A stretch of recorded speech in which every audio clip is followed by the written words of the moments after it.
el podcast de Living Lab.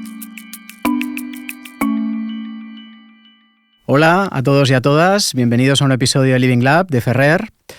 Hoy tenemos un tema interesantísimo, investigación biomédica. Tenemos también una invitada que nos va a ayudar mucho a entender este tema, nos va a ayudar mucho a entender hasta dónde se está llevando y qué oportunidades hay al respecto, incluso a entender lo que es propiamente la investigación biomédica para todas aquellas personas que no tengan tanta experiencia o tanto conocimiento profundo al respecto. Nuestra invitada es Eva Colás. Ya os digo, una persona con mucha experiencia al respecto.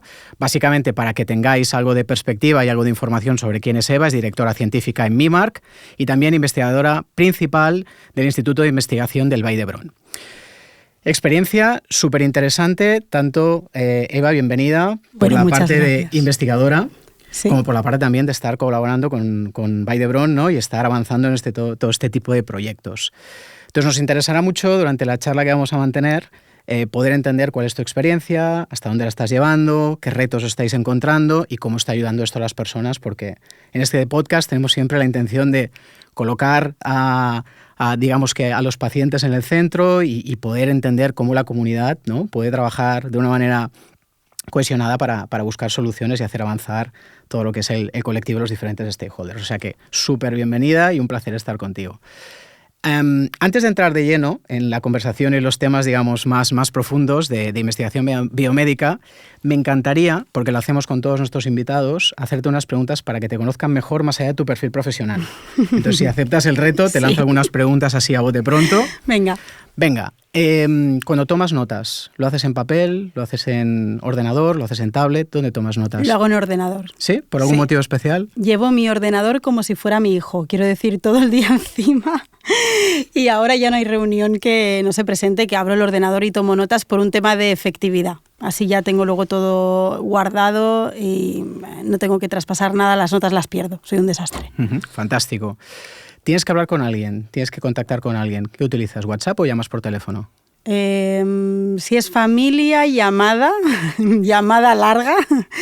Y si es cosas de trabajo, amigos y tal, WhatsApps. Muy bien. ¿Trabajo remoto, presencial, híbrido? Híbrido, total. Yo creo que Defensora, después del COVID, se nos ha quedado el trabajo híbrido, al menos en temas de lab, investigación, combinar dos faenas como me pasa a mí, híbrido total. Muy bien. ¿Red social preferida? ¿Utilizas alguna? Y si es que sí, ¿cuál? Insta. Soy muy de Insta, pero de chafardear en Insta. Publico de vez en cuando, pero muy de temas de familia, O sea, quiero decir, tampoco soy muy de...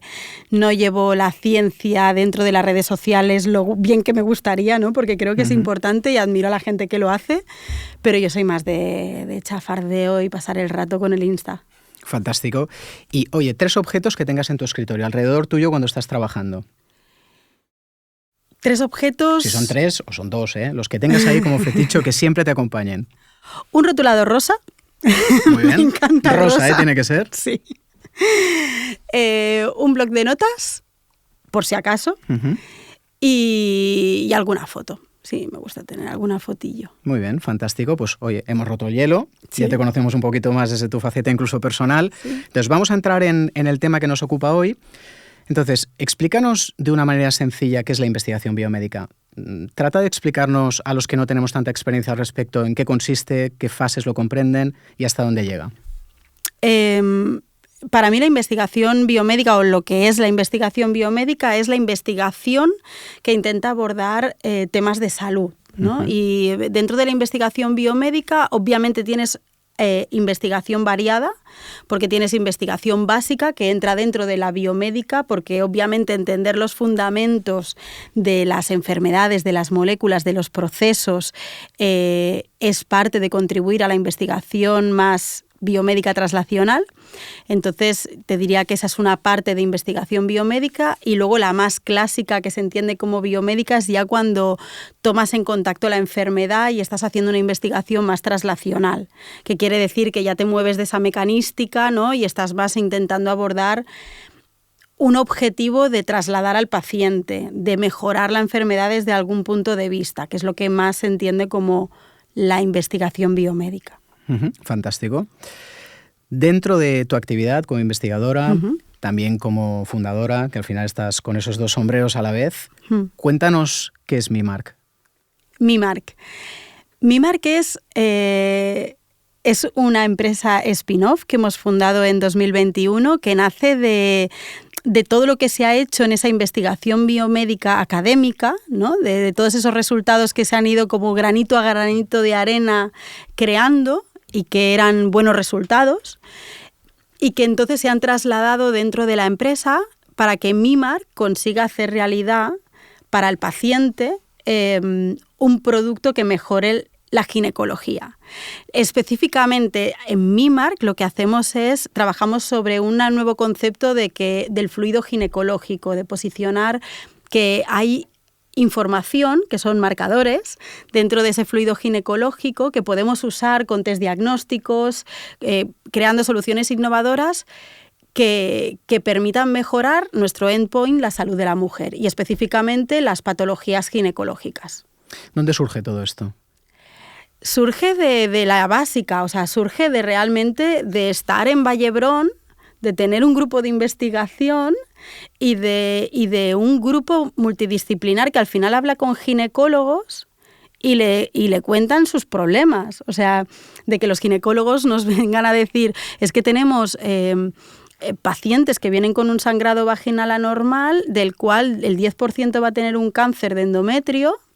¿Y qué hacemos con toda esta cantidad de diagnósticos que estamos dando a todas estas pacientes, ¿no? Y cuál es el retraso en este diagnóstico. Entonces, en base a que ellos nos contaran toda esta problemática, nosotros empezamos a buscar una solución para mejorar el diagnóstico del cáncer de endometrio específicamente, de darle un diagnóstico a todas estas mujeres que vienen con sangrados a la consulta. Y entre los dos buscamos de decir, bueno, pues ¿cómo es la muestra que tú obtienes para tener este diagnóstico? Bueno, pues esta muestra, al final la clínica es la salud es tradicional, ¿no? O sea, ¿cuántos años, ¿no? llevamos? ¿Cuántos años es la carrera de médico? Los médicos en sí son muchos años, ¿no? De tradición para curar. Pero realmente esa tradición, con todas las herramientas que tenemos ahora, podría ser diferente. Y bueno, pues eso, aplicamos la investigación biomédica para buscar marcadores en la muestra que los ginecólogos obtienen de rutina y así mejoramos el diagnóstico. Y el hecho de crear este spin-off y realmente vehiculizarlo y que se convierta en algo que es realidad, ¿esto cómo fue? Contanos, porque seguramente no fue sencillo y seguramente ya no solo llegar a la idea, sino materializarla en lo que hoy es Mimark, como tal, como vehículo aparte. Sí. ¿Cómo sucede y qué hay detrás de esa historia? Yo creo que cada historia que se vehiculiza en una spin-off debe ser diferente, ¿no? La nuestra es diferente a la del compañero que tengo al lado que hizo también otra spin-off. La nuestra, aunque te enfrentas, yo creo que al final a ciertos retos que son iguales. De hecho, los compartimos y nos apoyamos, ¿no? En esos retos que tiene el transferir a empresa.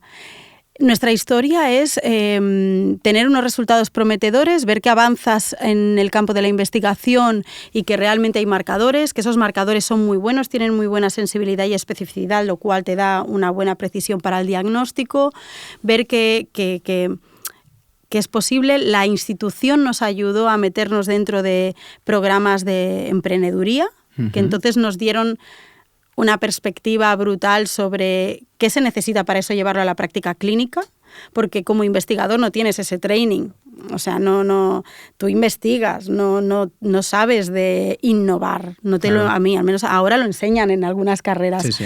Cuando yo estudiaba no te lo enseñaban. Y entonces yo me acuerdo el primer programa que hicimos de emprendeduría, salíamos con dolor de cabeza, de que nos hablaran de regulatoria, de sistemas de calidad, de planes de negocio, de protecciones de los resultados, ¿no? Era como una bomba nuclear mental.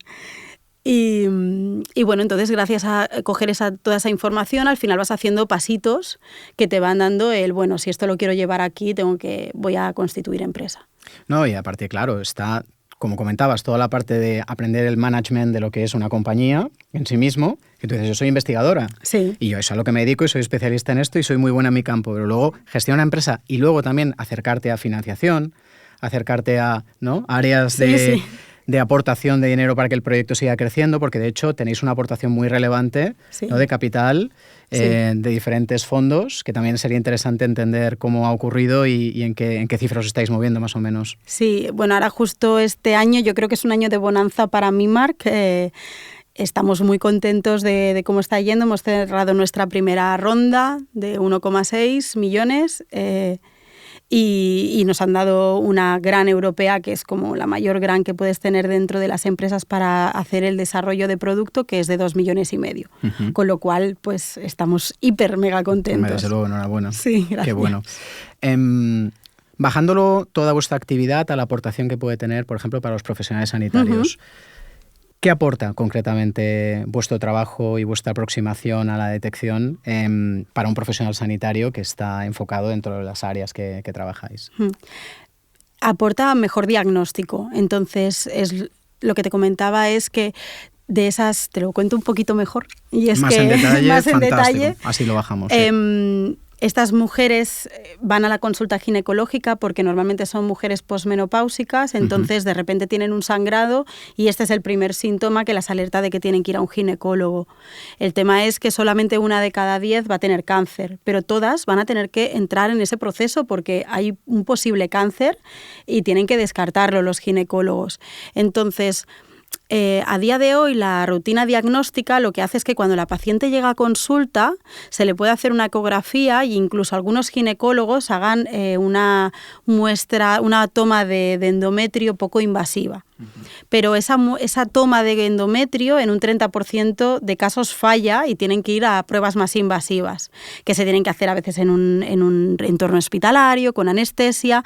Lo que nosotros estamos haciendo con WOMEC, que se llama nuestro primer producto de diagnóstico, es que en consulta se tengan los diagnósticos, que se tengan con esa prueba poco invasiva, con lo cual estamos haciendo que el doctor en ese primer momento ya tenga la información, ¿no? Ya pueda con esa muestra enviarla a su rutina clínica del patólogo para que le diga qué es, pero también hacerle un WOMEC y que nos pueda decir en esa primera consulta, oye, ¿tiene cáncer o no tiene cáncer? Con lo cual vas a descartar al 90% de pacientes que se van a casa tranquilas de no tengo cáncer. Qué bueno, con lo cual, hombre, por ende ya se entiende tu explicación que la aportación que le das al profesional se la estás dando indirectamente de una manera súper potente al paciente, en este caso. Sí, claro. Claro, estás avanzando muchos de los procesos y una claridad que antes no teníamos. Sí, la verdad es que con alguna paciente hemos hablado y también es un tema de que no se mide, ¿no? Y a nosotros a mí como mujer me ofusca, ¿no? La idea de es que no se mide el sufrimiento, la angustia, el estrés de la paciente de estar en la espera de un test diagnóstico, ¿no? Prueba invasiva, pero además es el tiempo de cuándo me van a citar, cuándo me van a dar el diagnóstico y eso también. Toda esa incertidumbre, ¿no? Que se minimiza muchísimo y te aclara como mínimo los siguientes pasos. Sí. Está clarísimo. Hablando un poco y saliendo de Mimark, luego volvemos, pero dando un paso más hacia atrás y centrándonos en la parte de investigación biomédica, ¿cómo ves ahora mismo la perspectiva de la investigación biomédica en España? Ya no tanto en números como qué sensaciones tienes o a qué te estás enfrentando a la hora de desarrollar, si quieres como investigadora, pues todo tu trabajo y todas las potencialidades.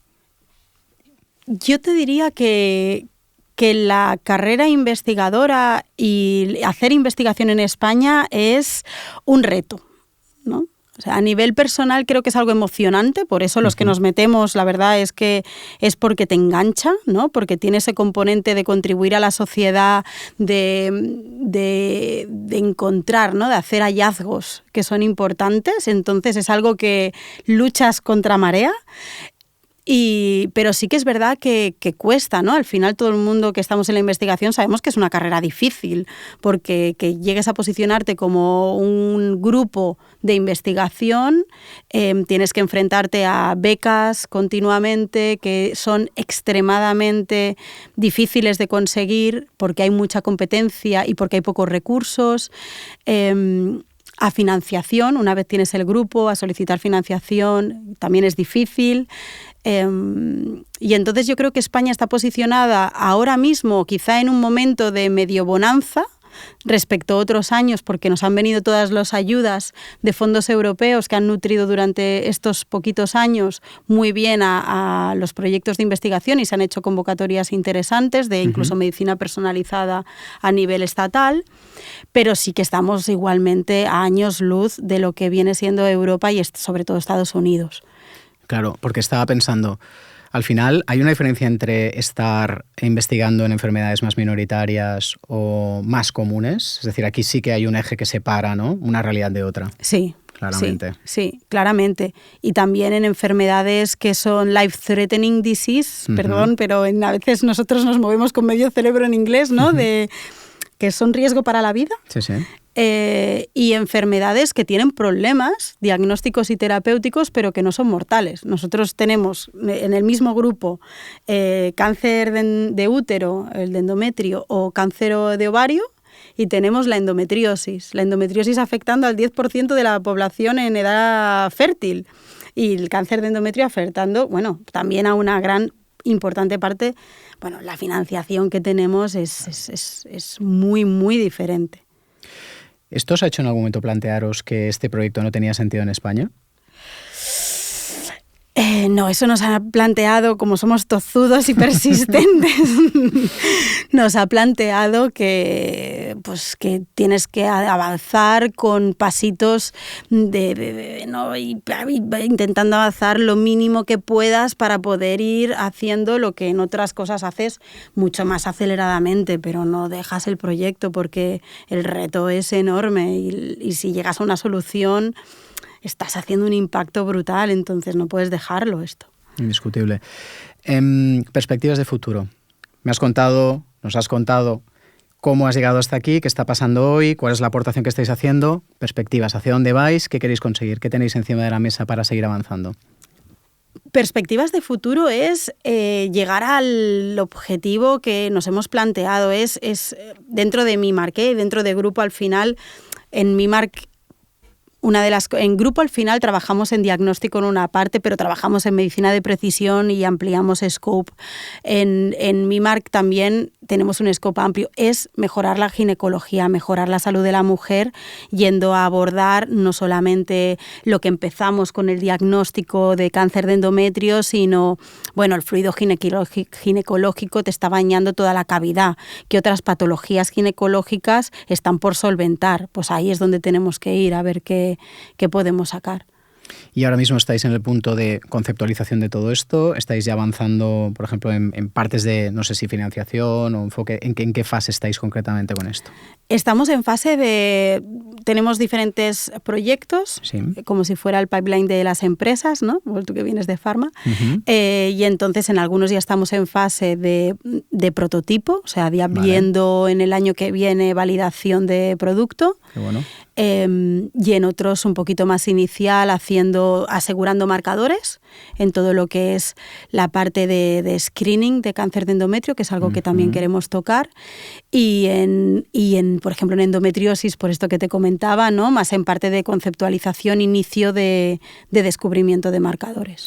Porque para que entendamos también todo este proceso, es decir, todo lo que puede costar hacer un proyecto exitoso a nivel biomédico, primero, ¿qué comprende? Ahora estabas avanzando alguna de las fases que comprende. Sí.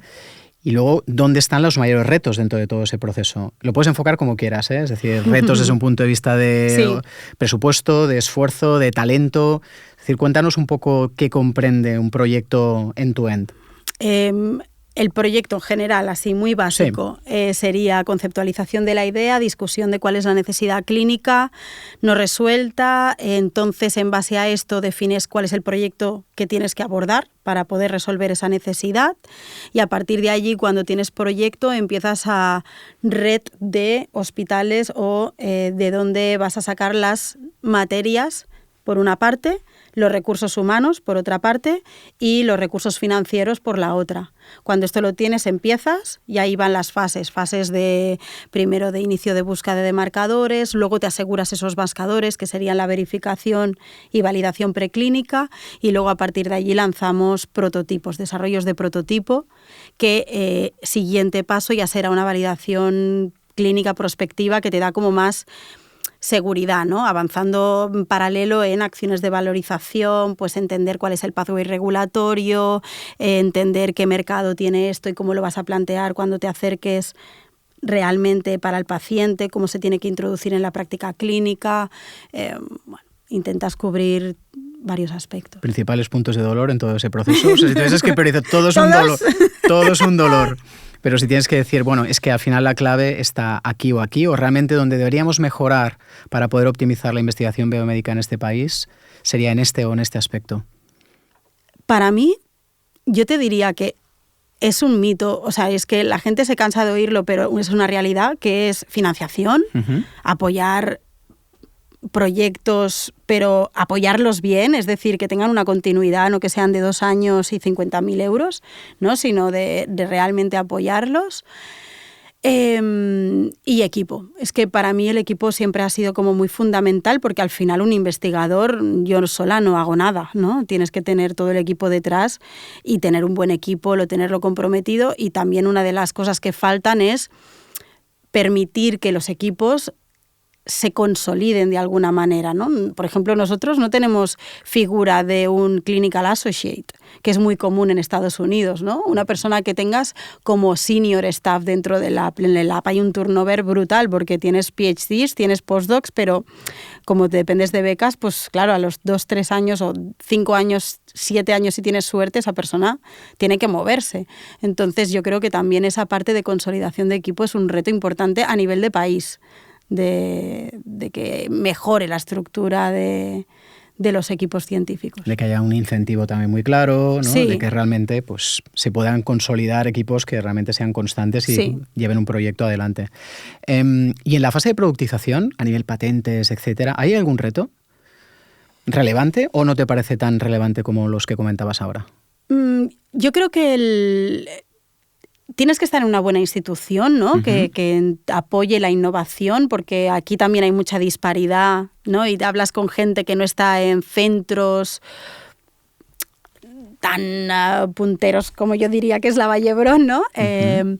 Y a lo mejor allí hay menos knowledge de innovación y entonces a lo mejor hay más falta de protección. Yo tengo la suerte de que en Vall d'Hebron la verdad es que el equipo de innovación es un equipo muy potente, que te sabe asesorar muy bien, que nos ha conducido a través de las patentes, nos ha avisado de no publiques antes de proteger y sí que es cierto que a lo mejor faltan recursos como siempre, porque fases nacionales es algo que, claro, una institución no puede abordar fases nacionales de toda una cartera de patentes que tiene todos los investigadores, como es lógico, pero bueno, faltan estrategias de a lo mejor recursos para mejorar la transferencia de la innovación. Total, súper interesante todo lo que comentas. A nivel de financiación, lo hemos comentado antes, pero también por profundizar un poquito en este tema que me parece relevante.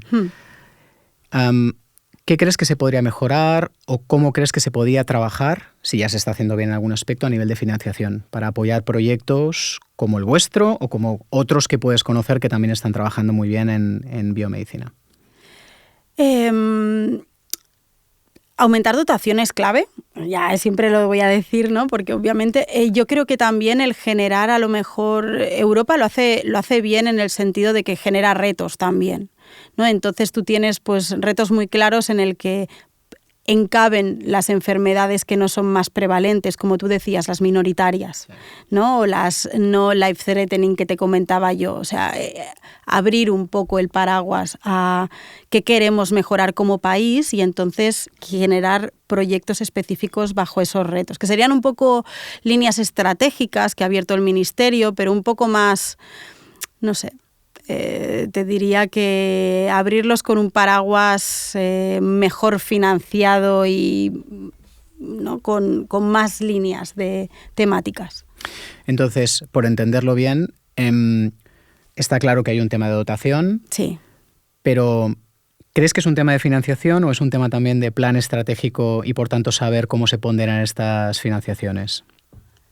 Bueno, yo creo que a nivel de ponderación el ministerio tiene un buen backup, ¿no? Porque normalmente tienes la agencia evaluadora que es independiente al ministerio, que yo creo que ahí no creo que es un buen sistema de evaluación de proyectos. Yo creo que es más un tema de destinar dónde van los recursos a nivel de estrategia o de que no todo vaya al áreas grandes. Entiendo entonces que hay un reto también de visibilización de proyectos, de visibilización de equipos o startups que están innovando. Ahí no sé cómo habéis manejado vosotras la parte de visibilización de vuestro proyecto, que entiendo que Vallebrón también te da visibilidad, pero no sé si también habéis hecho algo específico para ganar esta visibilidad y por tanto estar en el mapa, ¿no?, de startups que están avanzando mucho en este área. Sí, yo creo que a nivel de spin-off, te voy cambiando de spin-off a academia, ¿no?, porque al final es mi cerebro también que cambia muy fácilmente. Sí. Creo que a nivel de spin-off es interesante a lo mejor generar más planes de comunicación, pero al final una spin-off tiene tan poquitos recursos que los primeros los dedicas a lo primero que tienes que hacer, que es desarrollar producto y constituirte en áreas que son importantes para que el producto tenga éxito. Entonces la comunicación normalmente se suele dejar un poco de banda. Y lo que sí que, desgraciadamente, porque al final quieres estar allí también. Entonces lo hemos hecho pues como un esfuerzo interno de personas que acaban dedicando una parte de su tiempo a temas de comunicación, moviéndonos al menos por el ecosistema nacional y un poco internacional y haciendo ese sobreesfuerzo, pero sin un buen plan, te diría, de momento. Para ir finalizando, preguntas un poco más retadoras, si quieres. Hemos empezado con alguna pregunta retadora para conocerte y también para irnos despidiendo. Eva, ¿cuál es tu carta a los Reyes Magos para seguir avanzando en la investigación biomédica? Y para mí, Marc, ¿cuál sería tu carta a los Reyes Magos? Mi carta a los Reyes Magos. Por decirte algo, ¿eh? ¿Qué crees que va a suceder? Te diría que lo que me gustaría es... no sé, quizá que te dieran, que te abrieran puertas, ¿no? O sea, que sí que el ecosistema, que yo ya creo que nos ayudamos bastante dentro de nosotros, también se ayudara a todos los niveles, ¿sabes? Es decir, desde empresa grande a empresa pequeña, a sistemas de innovación, que todo el mundo fuera muy bien engranado y que redujeran la gestión de la documentación, ¿no? El reporting continuo. Esto sí que es algo que al final te quita tiempo de investigar y creo que quizás sería importante. Y obviamente la dotación económica. Pero eso ya es es algo que no nos podemos quejar a día de hoy en MIMAR, con lo que no lo pondría este año en nuestra lista. Pero más esto, ¿no? O sea, y el tiempo. Si podemos poner tiempo también. Al final nosotros siempre vamos con que nos falta tiempo y tener tiempo es algo que nos ayudaría mucho. ¿A qué dedicarías ese tiempo? A investigar. Investigar. Sí. La verdad es que... de todas las actividades, investigar, ¿eh? Sí. Yo creo que tiempo para todos, ¿eh? Tiempo para poder hacer conexiones, al final hablar con gente del ecosistema súper enriquecedor, te empieza a abrir puertas, entonces tienes que hacerlo a todos los niveles. La verdad es que mi día a día no es el 100% de investigar. La investigación a lo mejor es el 30% de mi tiempo dentro de un día a día. El otro 20-40 será hacer gestión de la ciencia, el otro 10% es hacer de psicología del equipo y el otro será el networking y el hablar con gente de, pues cuando no estás hablando con proveedores, estás hablando con un posible licenciatario, cuando no estás hablando con gente que te está abriendo puertas porque al final hay gente muy interesante con la que estamos conectados. Y para acabar, siempre acabamos así los episodios de nuestro podcast, que es, te pedimos que escojas una persona, pueden ser un par, pero si puedes focalizarlo en una persona, con la que te irías a tomar algo, te irías a cenar, te irías a comer para hablar de investigación biomédica. Porque te apetece, porque crees que te inspira, porque te va a aportar o porque ves una conversación interesante. ¿A quién nominas? Me encanta Gemma Moreno, entonces obviamente hablaría con ella millones de ratos porque es una persona que tiene un conocimiento brutal de lo que pasa a nivel nacional en investigación biomédica. Y me iría a hablar con Miguel Aval porque aparte de haber sido mi director de tesis, es una persona con una gran capacidad de emprendimiento, ¿no? Él es pluriemprendedor. Si puedo elegir otra, elegiría también Jorge Fernández, porque es una persona con la que cada vez que nos sentamos a comer juntos, la verdad es que son conversaciones súper interesantes y muy enriquecedoras sobre el sector de la biomedicina en nuestro país y a nivel internacional también. Pues te vamos a tomar el reto, vamos a tratar de invitarlos a los tres o a alguno de ellos para que también forme parte de nuestro podcast y poder incluirlos. Te agradecemos muchísimo la conversación, tremendamente interesante la aproximación que nos haces y seguro que para la audiencia también. Así que nada, un placer haberte tenido.